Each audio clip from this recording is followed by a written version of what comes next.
Good morning, everyone. I'm sorry that I cannot be there to do the presentation, but I will try to show you our work through this video, and I hope that you will like our work. So the topic of our paper is positioning with spectral sensing. And actually, we use two techniques. The first one is the multidimensional scheduling, and the second one is the metric learning to learn the position. And we will also give an application in millimeter wave networks. This work is co-authored with my advisor, Husheng Li. I will try to talk about this paper in 4 parts. The first is the background, like introduction of our paper. And the third part is about the two techniques. The first one is multidimensional scheduling. Second one is metric learning. And finally, we will conclude our paper in the first part as a summary and also some of our future works. So actually, position is very important for future wireless networks, such as we can do the clustering and the routing.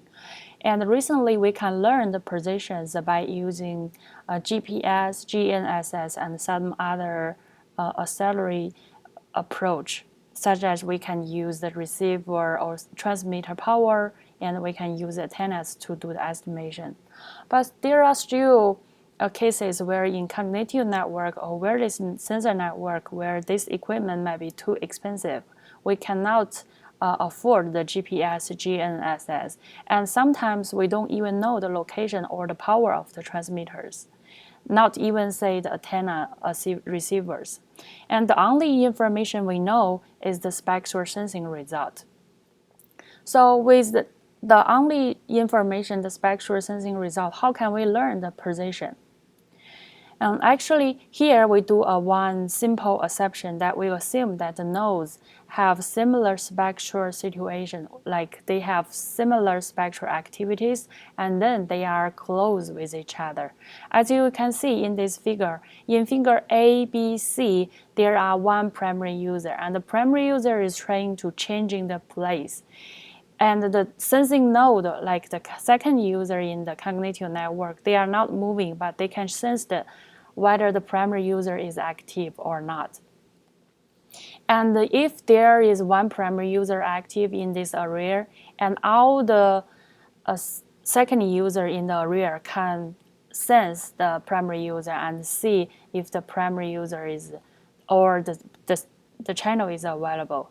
That is, all the second user in the area can sense whether the primary user is there or not.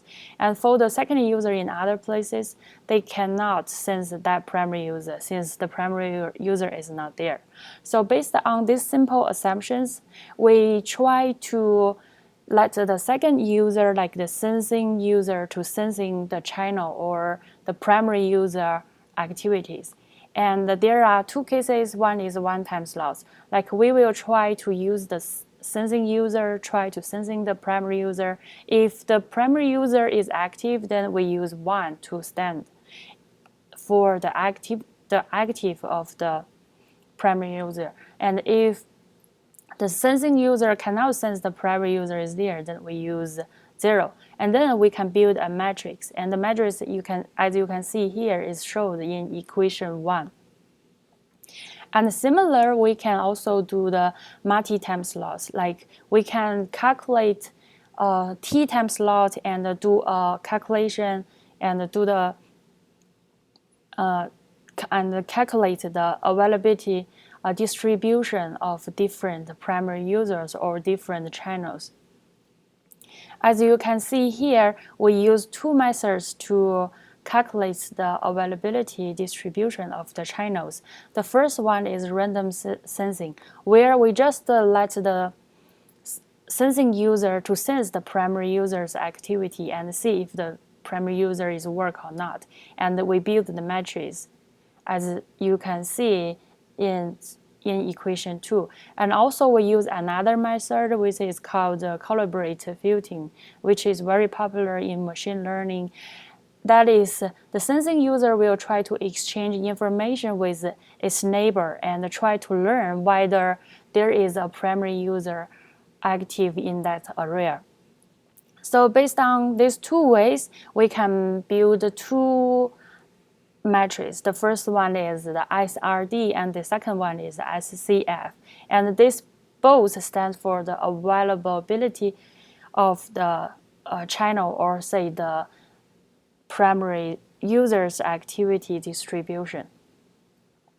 So after we learn both the SRD and SCF, see the availability distribution of the primary users, we can combine the information and check the similarity of the primary user activities, see if two sensing users can get a similar result or not. And here we applied the Peterson correlation coefficient to calculate the similarity. And actually, we can also use the dissimilarity, and we can change the Peterson correlation coefficient to some other similarity functions based on different results or different purpose. But here we just apply the most common one as the similarity function. So after we know the similarity function, and also we know the metrics for both the availability of primary users, we can learn the similarity matrix between different sensing users, as you can see here in equation 4. So where we just assume that this kind of similarity is approximate for matrix D, where it's quite similar to a distance matrix, because we assume that the similarity between the sensing users is kind of related or close to whether these two users are close with each other or not, whether these two sensing users are in the same area. Actually, this assumption is very intuitive, because if these two users are close with each other, it's quite common to think that they will get very high similarities. And after we got this, we will go to our first techniques to reconstruct the positions of the sensing users. So what is the multidimensional scheduling? Here we give one simple example. For example, there are four users in array, and their personality is kind of similar, and we give the parameters for 4 people's personalities and try to use the multidimensional scheduling. As you can see in the right of the figure, we can tell that whether these 2 people have similar personality or not, and it's quite a virtual way to illustrate the similarities. And use the similar idea, we input our result where we obtained from the channel availability distribution, and put this into the multidimensional scheduling algorithm, and we can reconstruct an output where the output is kind of like the reconstruct location of the sensing users.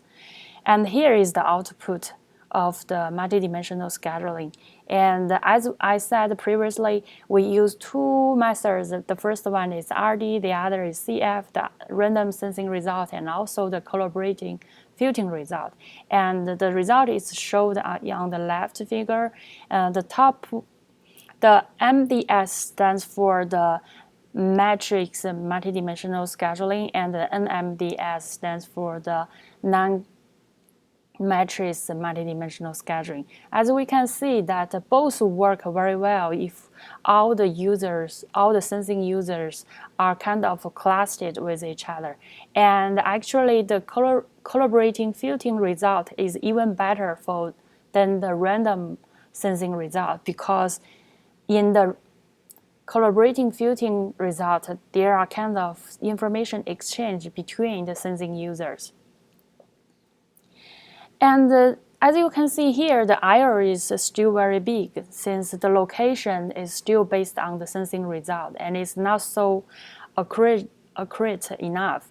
So we will try to further to improve the metrics by using the technique of metric learning, which is also very popular in machine learning. So the idea of the metric learning is to learn the distance function. As you can see in the figure, we will try to find a matrix G where you can also view it as a mapping F. Like we try to change the original matrix on the left figure to the right one and to make it more close to the true location. This is kind of supervised machine learning way. So we have to input some information to the data and train the data and get the result. And this can also be familiated as a optimization problem, as you can see here. And there are several constraints. And the constraint is defined as the collection of k-loss function where, for example, here we can see when the users are close with each other, then we have to make a constraint that the distance between these two users must be less than a certain value u. And when the two sensing users are far from each other, then we have to make the constraint function where the distance between these two users must be greater than or equal to a certain value L. So based on this, and also the triangle constraint where if there are three users, two users are close with each other, the other two are far from each other, and then the distance of these two must be less than that one. So with all this, we can get the results of the matrix learning. Here I will give 4 examples, which is quite popular. The first one is the local facial decrement analysis, which is shorted for LFDA. The idea of the LFDA is learn the transforming matrix as I just showed in the optimization function, and try to find the existing clusters and where we can matching the data from the original one to from the input to the output and generate the matrix which is kind of better than before. And the second one is LMNN, since it's also learn all the data instance together, but it try to kind of constrain all the data use at least a k instance. Like if it's successful in the k instance, and then it will try to ignore the other which is out of the k instance. So try to find a result based on this idea. LMNN also works very well. And we also tried two other like LSML. Is also very simple and effective algorithm, which is very powerful if you want to work on the squared error. And another one is the SDML. The algorithm is trying to works very well for the sparse data and high dimensional data. And in order to compare all the algorithm or all the matrix learning results, we list a table here, and we try to classify the sensing user into different groups, and each group we will give one label and see if two sensing users are in the same array are clustered into one group. As you can see here on the right, the accuracy of the sensing of the reconstruct location is quite good compared with only not the true location, but compared with whether the two sensing user is classified in the same group. Some like accuracy is almost 100 And I think this is very, very important if in the future we want to apply this to a clustering or routing applications in the future wireless network. Even though we don't use any information from the GPS or GNSS, adjust the spectral sensing result, and we can still get a good result like this, and we can use it in the future.